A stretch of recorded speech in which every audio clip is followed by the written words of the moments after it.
Ayun, magandang araw po mga kalapatids. Ayan, magbi-viewing po tayo sa ating mga YBs. Ayan, at habang magandang araw, paarawin po natin sila. Maganda para sa mga YBs natin yan. Yung pagiging healthy nila ng katawan, yan, araw na yan. Ayan. Sa ngayon po, maganda po yung sikat ng araw. Kaya yung mga YB natin ay sumisigla ang pangangatawan dahil sa sikat ng araw. Ayan po. Kailangan po ng mga YBs, mga young bird natin, yung mga paaraw na yan. Tsaka lalong-lalo na po yung viewing. Napaka-importante po yan.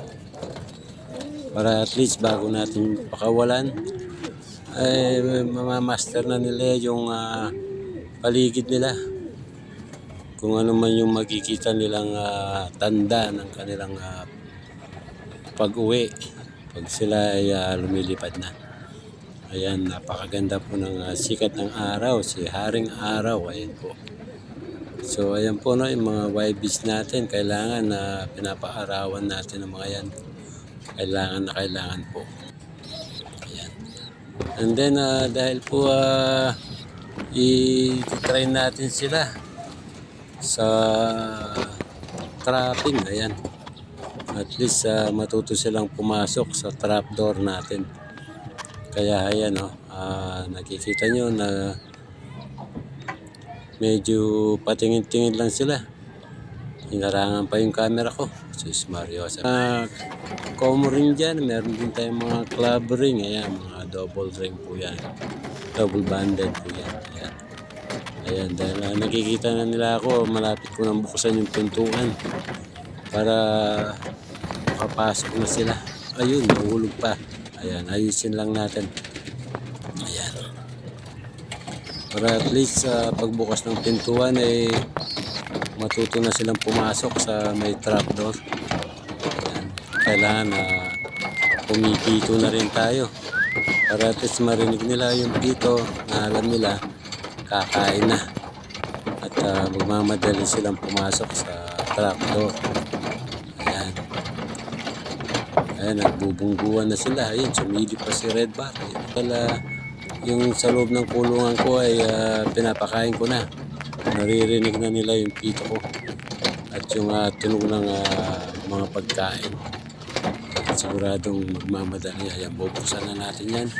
At least magkikita nila. Ayan na, nagmadali na sila pumasok sa trapdoor. Ayan, ganyan lang po ang pagtitrain sa mga vibes natin para matuto silang pumasok at maging bihasa sila sa pagpasok. Ayan, si Red Bar, ayan, ayaw po pumasok.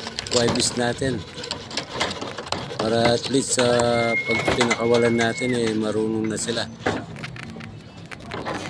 Pituhan lang natin sila at parinig sa kanila yung pagkain. Ayan na sila. Ayan.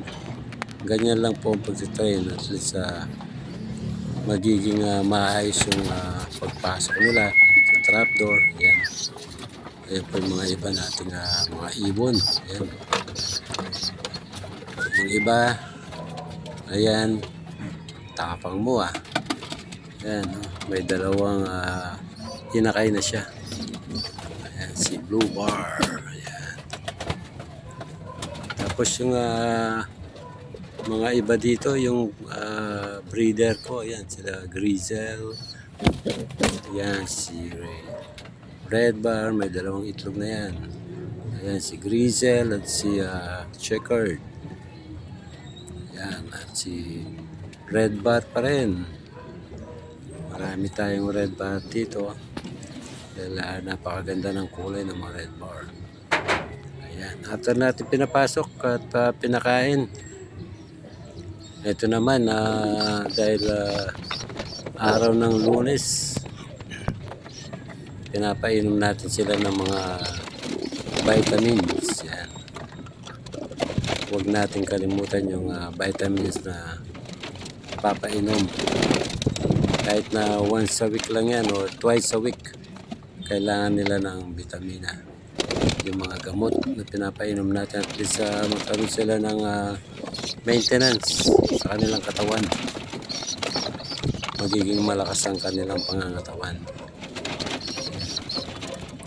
So ayan, pagtsagaan nyo lang. Pagtsagaan lang ang pagpapainom sa kanila. Kasi mga ano yan, mga tabletas. Ayan, so mano-mano lang ang pagbibigay ng gamot sa kanila. And then yung mga probiotic na sinasali sa tubig nila, pwede rin naman. At least at the same time, pinapainom din natin sila ng mga gamot. Yan, pampalakas din ng katawan nila yan. Yan, kasi halos sa mga YB na yan, nasa kulungan ko. No? Dati, hinati ko yung kulungan na yan, kalahati, breeder, kalahati. Mga flyers ko, mga YBs. Pero ngayon, binukod ko na yung aking mga breeder, kanya-kanyang kulungan na sila. And then, tinanggal ko na yung divider ng kulungan ko. Tinag-isa ko na lang sila. So, ayan, malaya sila.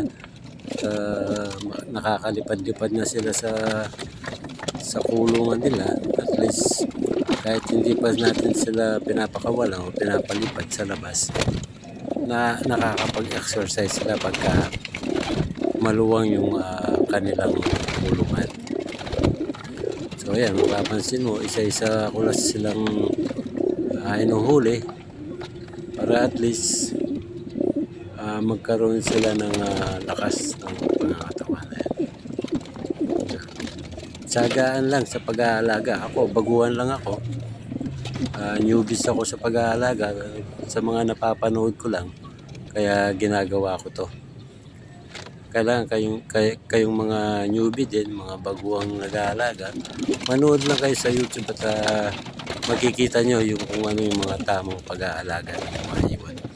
Kasi kahit na hindi pa tayo sumasali sa race, kailangan piniprepare na natin ating mga ibon.